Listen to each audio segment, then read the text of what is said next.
Good afternoon, everyone. So I'm happy here to be in this panel to present along with all the inclusive educators. And today I would like to share insights and information that might not be exposed widely due to its informality compared to formal education. So I would like to talk about inclusive approaches at an after-school day service. And first, I would like to share about the context and then the approaches that we implemented in the after-school program, and lastly, to conclude my presentation. So let's take a look at the context. Special needs education, including after-school program for students with special needs, is created as a platform for equal educational opportunities for students with these categories. In Japan, there has been after-school program for decades. However, there has been limited research related to this context, especially on after-school program specifically designed for students with special needs. So today, for the context of the study, is mainly rooted in one after-school program named STEAM Plus, where I'm currently working at. So STEAM Plus stands for Science, Technology, Engineering, Arts, Maths, and also additional support including communication skill as well as English that we introduce in the activities. So STEAM Plus was started in February 2020. It was established under the Child Welfare Act as a private, non-profit institution. So it is partly funded by the city government. The class is conducted in one-on-one classes for students ages 6 to 17, basically elementary to high school. And we accept students with special needs condition, mostly specific learning difficulties, including ADHD, ASD, dyslexia, specific conditions like cyclic mutism, emotional and behavioral issues. So, how does it look like, the classroom in day-to-day at the after-school program? So, we don't have specific curriculum or lesson plan per se, but we do have a noticeable structure for the 15-minute classes. It starts from introduction, where we grade the student, and then ask our question, and as well as what they like to do in the class.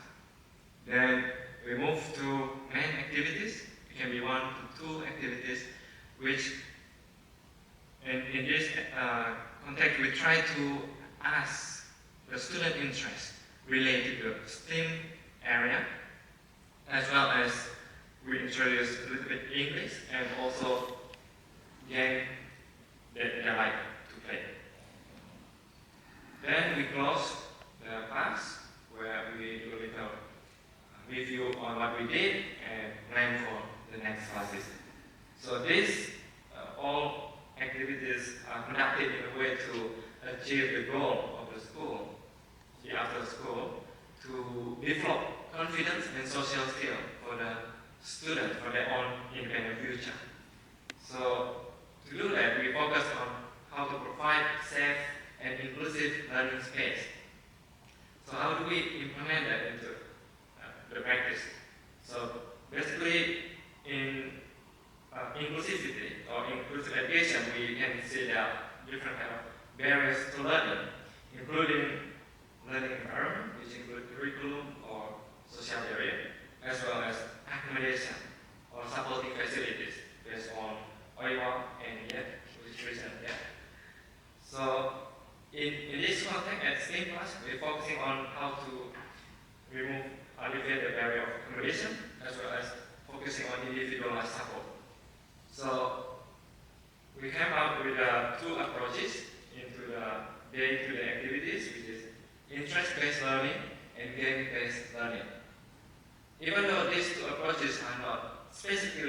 time for students with special needs. There's been research that shows the positive trend of the use of these two approaches for the interaction with students with specific learning requirements. So let's take a look at the first, which is interest-based learning. In day-to-day classes, we inquire the student, we ask and explore what they like to do. So based on their hobbies, their preferences, the topic that they like, as well as one part of interest called as restricted interest, which means the interest that signify very intense motivation from the student to like a particular area. So by asking the question to the student and inquire about their interest, for example, in one of the classrooms, one student really loved the movie. Everyone loves the movie Cars. So by exploring their interest, we came up with a project with the student to build a diorama for the cars. So during that authentic activities, we were able to deepen our connection, the communications with the student, and the student himself build their own confidence. And for restricted interest, for example, one student really loved the games called Fortnite and these things. And your kids or your children might play this game. And based on Mansell and Pearl, they mentioned that if we embedded the character from the game, for example, into the learning process, it can increase the motivation and engagement from the student. So I try to apply that into the classroom. For example, when I introduce the simple words in English, like balloons there, so I attach the character from Fortnite, which actually help to get more motivation and engagement and increasing focus from the student. Next, we have game-based learning. So for this part, game itself is used as a learning tool. Of course, we know that game can be part of most children, including students with special needs. And in STEAM class, we utilize all the technological devices we have, including PCs, iPads, game console, and we play the games that the student really like to do or that they are curious about.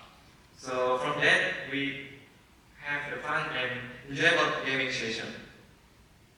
Based on the observation from the classes that I had, I can see the growth of their confidence and as well as their communication skill through this gaming session, where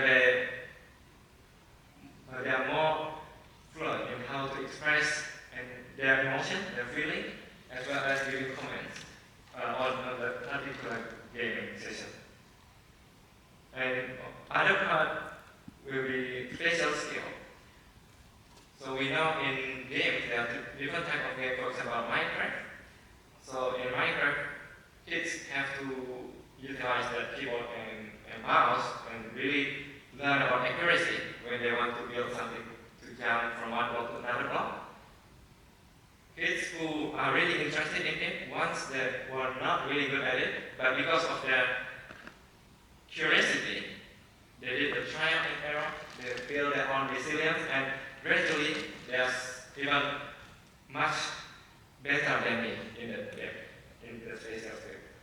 And on there are different type of games which require like role play, multiplayer games. So in that type of game, we have to work together as a team. So we build the communication from that point and we were able to improve our understanding as a supporter with the student, and then as well as the communication, how to learn about the instruction within the game. Then, okay, to close my presentation. So it is not a promotion about STEAM class, but it is, I would like to highlight the importance of after-school day service, which is a platform for providing a larger opportunity and equal learning opportunity for students fill the gap at the current condition of inclusive education at the mainstream classroom. And these two approaches, interest-based or game-based learning, are not specifically designed for students with special needs, but there are more things to explore if you would like to include this for supporting inclusive class. So that's for me. You can actually scan the activity at STEAM class by the barcode. Thank you so much.